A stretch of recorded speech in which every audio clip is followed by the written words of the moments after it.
I'm going to talk about my homeschool journey. I get a lot of questions about this, and so this is one topic I want to start covering because it's really key to my parenting and to who I am now as a single mother. So we'll discuss what led me to homeschooling, what to consider before you homeschool. I want you to know that it's okay if it's not for you. And lastly, the number one question I get is, what program do I follow? So I will cover that. Let's begin with what led me to homeschooling. And this is where we get into a little story time. So I moved several years ago to Europe. I started out in Spain, and that is where I started teaching. Before that, here in the US, I had done nothing at all related to teaching, and I actually was not at all interested in that. But it was the first job that I landed, and I absolutely loved it. Watching the learning process take place in the small children and the adults that I was with was incredible. I developed a great rapport with my boss, and who was the owner of the school, because I was an English as a second language teacher, not in the school district, at an actual private school. And she was going to prepare to retire, so she started the formalization of a visa process for me in Spain and started the process of me taking over the school to manage it. But love came in, and I fell in love, and I moved to Switzerland. That's not the father of my children. That's a whole other story. But I moved to Switzerland, and in Switzerland, I formally trained as an English as a second language teacher. I did the certificate, which is called the CELTA, and I performed really well. I got a really high mark at the end, and I loved it. I was hired by the school where I did my certificate and my training, and in that school was where it cemented the whole idea of, oh, when I have kids, I want to homeschool them. That is because I was surrounded by amazing coworkers who actually were trained teachers. They had worked in the UK, in the US, and in other countries around Europe. They had studied teaching at the university, and they taught for many years. And they were continuing over in Switzerland for many reasons. And it was wonderful being around them, and I got to learn even more about classroom management, about child development, about child psychology, how to engage learners, how to engage just a child, and how far a child can go, also problem areas to identify. It was wonderful. And the biggest thing was learning that 90% of our brains grow between 0 to 5 years old. That was just mind-blowing to me. 90% between 0 and 5 years old, at those very, very tender ages, the foundation years, if you will. That's how much our brain grows. So an integral part of that growth is our emotional preparedness. It's a really key moment in order to prepare our children emotionally. And so when I came across that knowledge, it was just absolutely clear that I wanted to be at the helm of my children's education between 0 to 5. I wanted to be at home with them. I want to build that connection with them. I wanted to have that solidification between them and I, so that when life became more complicated, like our teen years and onto the adult years, I wanted to know that I had that bond with my kids already established. And so here I am, homeschooling, and I love it. Let's go on to the next topic, is what to consider. What should you consider before you tackle homeschooling? Time is key. Do you have the time? Do you have the time to plan those lessons? Do you have the time to teach your children? Do you have the time to be there to troubleshoot areas with them? Do you have the time to then take them outside of the house and supplement what you're showing them at home? Because they do need to socialize. And so you do need to leave your house for them to socialize with other children and come in contact with other people, just to make sure that, they're on the right path. On top of everything else that we have going on in our lives, especially as single mothers, just be realistic. Do you have the time? Next, and a big one, is money. Homeschooling is often equated with free and cheap and a way to save, and yes and no. There's a large part that no. Homeschooling comes with a significant cost. There's a lot of materials that goes into homeschooling. And even if you do it yourself and DIY it, you still have to buy those things to DIY.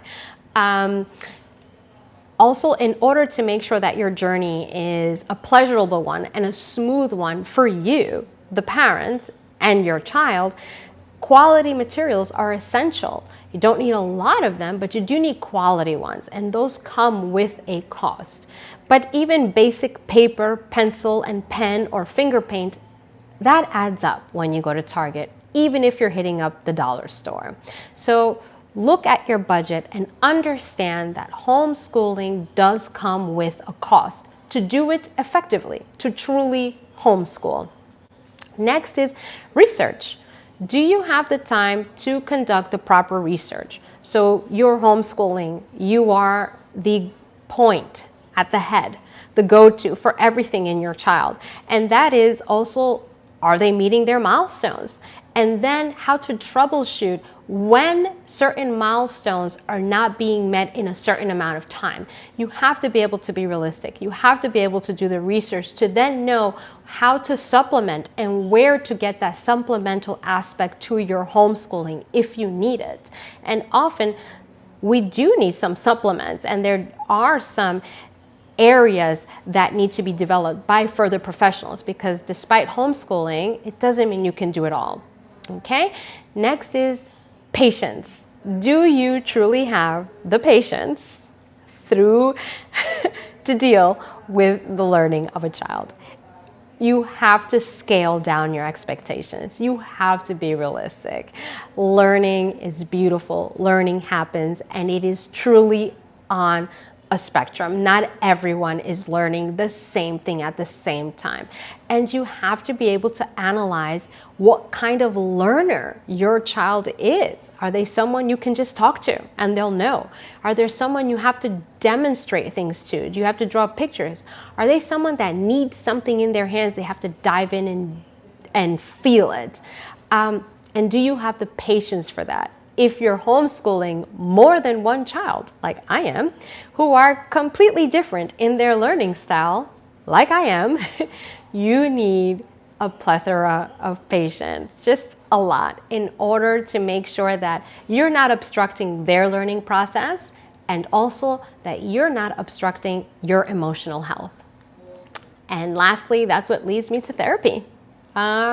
Make sure you get some therapy in order to iron out anything that's going to impede you from managing your time well and having the adequate patience with your children.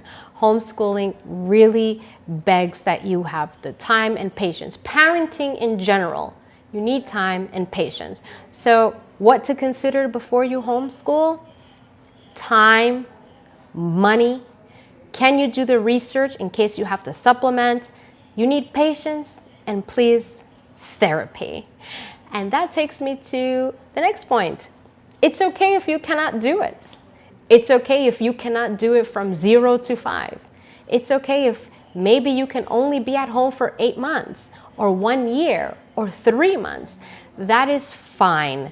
Scale what you can do. If you have to leave the home because you have to work or you have other commitments you need to do, just try to see where in your schedule you have some time just to be one-on-one with your child. And honestly, there are great professionals at daycare and Montessori's and other programs. Just do the research, what will work for you and your child. But please do not feel guilt. This is not a shaming. If you cannot homeschool, that is fine. You're still a wonderful and amazing parent, and you will prepare those kids well. Just hug them and love them. Lastly, what program do I follow? Well, I don't follow any formal program. I have invented it myself. Like I said, I was a teacher, so I do know how to plan lessons. I do know how to look at the trajectory of learning. And also, guess what? A lot of what is required is online. So how I structure what I'm developing for my children is I start with their interest first, what they're interested in, and also things that interest me that I'd like for them to learn that we can talk about. Then I develop an appropriate lesson of I get reading books for them. I look up projects that we can do at home, coloring worksheets, vocabulary words to deal with that topic. And I go online and I look up the state program of what is recommended reading for every stage. And that exists online by the Department of Education in your state. Here is a quick search of the New York State Department of Education first grade program. And when you type that, it's going to give you the Department of Education in New York, their guideline and resources for this grade level. Here are all of the subjects. I'm going to scroll to reading so that you can see that it outlines where the student should be with phonics, word recognition, fluency, and reading itself. You can even find it in your own country because I coordinate my teaching with Switzerland and here in the US. I make sure that I follow and see what does Switzerland do for each step and what do they do here. Some recommended readings and mainly where they should be with writing or where they should be with mathematics, science, and social studies. But this is online. You can get a recommended reading list. You can look up where are children supposed to be in the first grade. What should they do in first grade? What should they read? What should they write? What should they be? Vocabulary words. This is all online. And so that's how I've been able to homeschool. Another quick search is the New York State Department of Education first grade reading list. You will see that this will take you to the department's website where they have compiled an extensive list with a plethora of different reading materials.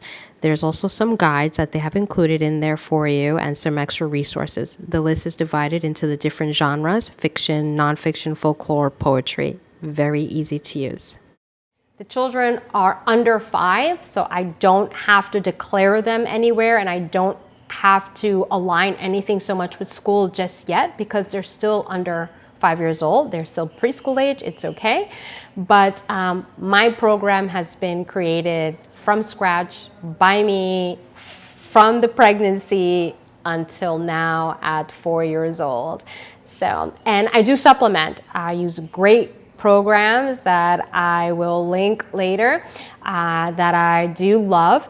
And that is a supplement to the teaching, also to get some space and time off, and for them to be exposed to different materials. So there are online programs that they do, but mainly those are real supplements to what I've developed under the umbrella that I have created.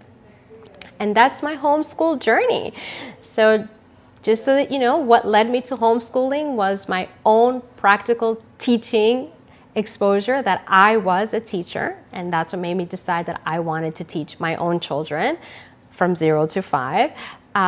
There were several points that I considered before teaching at home, which I believe you should consider before homeschooling. Those things are your time, money, there is a cost, research, do the research so that you can properly supplement in case they're not meeting their milestones appropriately, patience that you need, and get yourself some therapy so you can be there for your children.